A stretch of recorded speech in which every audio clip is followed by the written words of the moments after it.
Foi et lumière aujourd'hui me semble encore plus important qu'il y a 45 ans.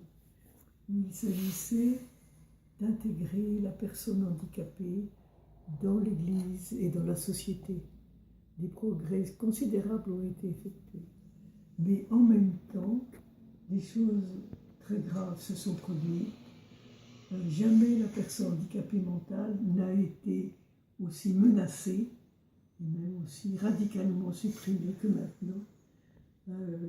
Quand on pense que 95% des enfants trisomiques en France sont supprimés avant ou même après leur naissance, c'est, me semble-t-il, un des drames les plus effrayants de notre fin de siècle et de notre début du troisième millénaire.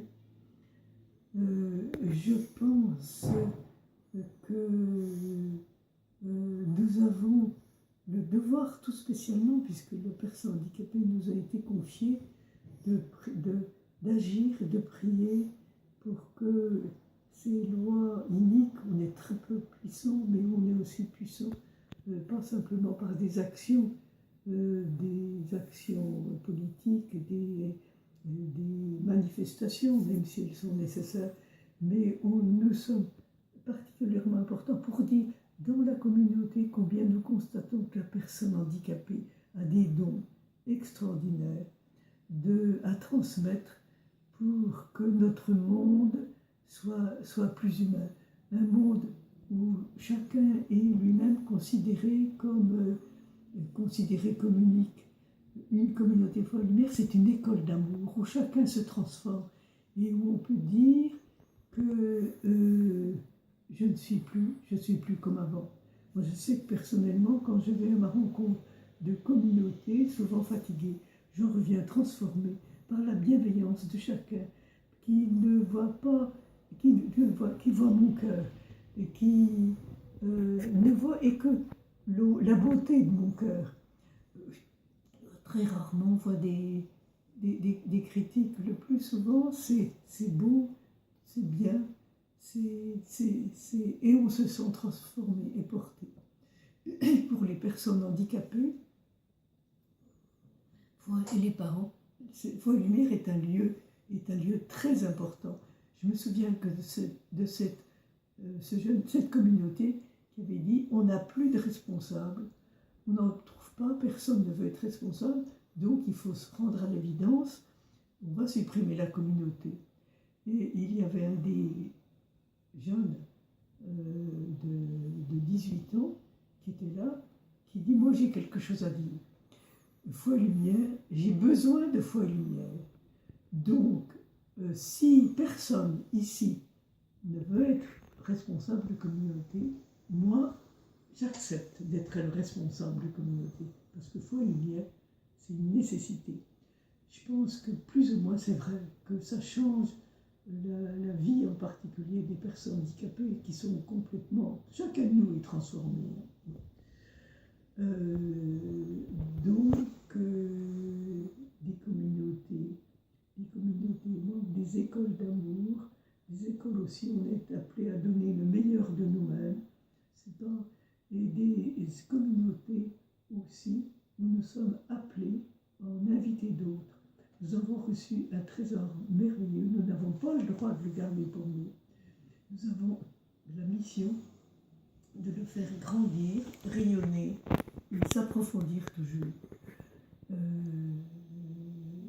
Tout simplement en restant fidèle à notre simplicité et à personnes handicapées mentales, famille, jeunes amis. Si on n'en a pas, on va en chercher des prêtres, un prêtre, sachant qu'il y a toujours quelqu'un qui attend, sans qu'on le sache, d'être appelé. On n'appelle pas assez.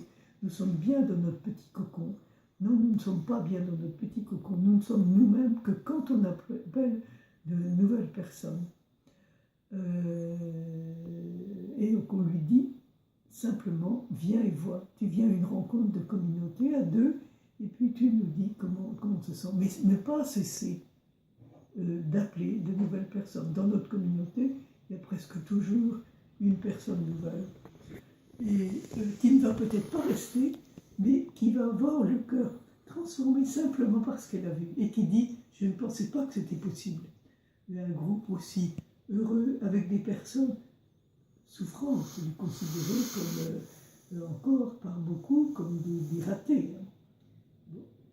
Je pense qu'un point sur lequel il faut mettre l'accent, c'est l'intégration dans la paroisse. Jésus nous dit, quand tu donnes un festin, un vide des pauvres, des estropiés, des boiteux, des aveugles, et tu seras heureux. C'est vrai qu'une communauté foi et lumière et la présence dans la paroisse donne quelque chose d'évangélique. Et quand elle n'est pas là, il manque quelque chose au corps que forme la paroisse. Le corps, nous sommes tous appelés à faire partie du corps, à notre place unique, et les membres les plus fragiles sont les plus nécessaires, nous dit saint Paul. Elles sont nécessaires, et si elles ne sont pas là, ce n'est pas le corps n'est pas entier. Et un évêque disait heureuses les paroisses qui accueillent une communauté foi-lumière, qui intègrent une communauté foi-lumière. Et je dis tout bas, disait-il, malheureuses celles qui n'en ont pas encore. C'est toujours temps. Vous dire encore peut-être quelque chose sur le rôle de foi et lumière dans la société. C'est peut-être d'allumer ces petites lumières d'espérance. Il y a beaucoup de ténèbres dans notre monde actuel. Le monde se disloque, le monde devient de plus en plus égoïste, devient une jungle où les forts suppriment les faibles parce qu'elles coûtent très cher et qu'elles ne servent à rien, et qu'elles gênent, où le monde devient une jungle, où il devient ce corps où le pauvre, le fort donne ce qu'il peut donner et le faible donne toutes ses qualités de cœur indispensables pour la survie de la société. Cette bienveillance, cette simplicité, cet amour, etc. Peut-être, je reviens encore à l'intégration dans la paroisse, parce que le plus important, peut-être, c'est le cœur de la personne handicapée qui a une foi toute simple,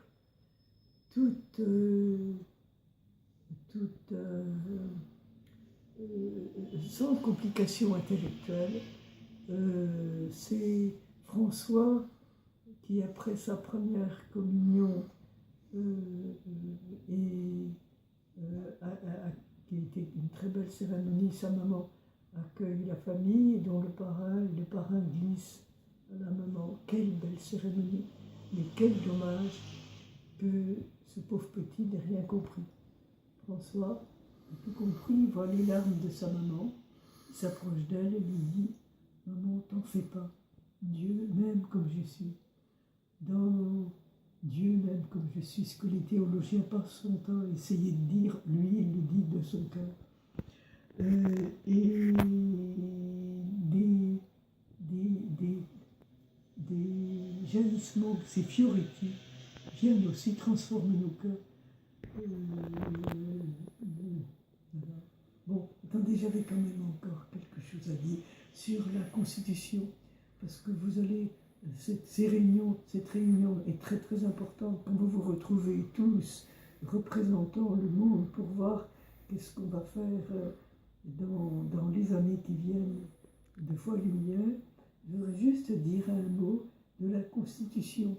La Constitution où il est né, c'est-à-dire qui dit comment nous vivons, qui est le cœur de foi et lumière, et la Constitution, c'est son squelette. Le cœur, la chair, le squelette doivent être en harmonie.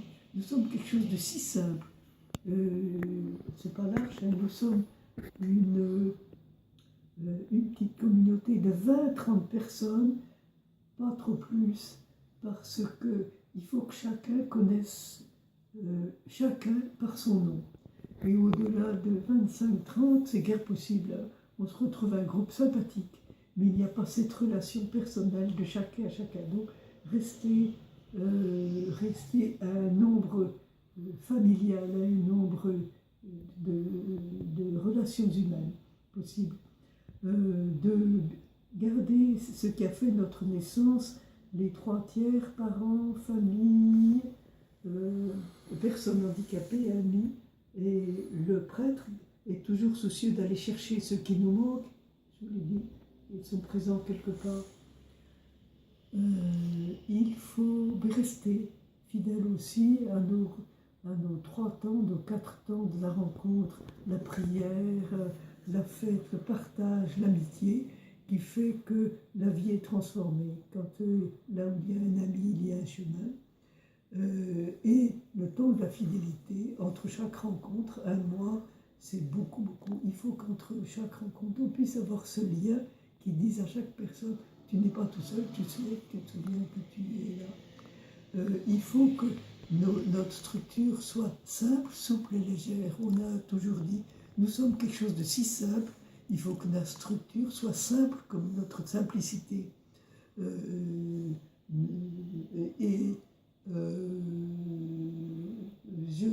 Je parlais un jour avec un juriste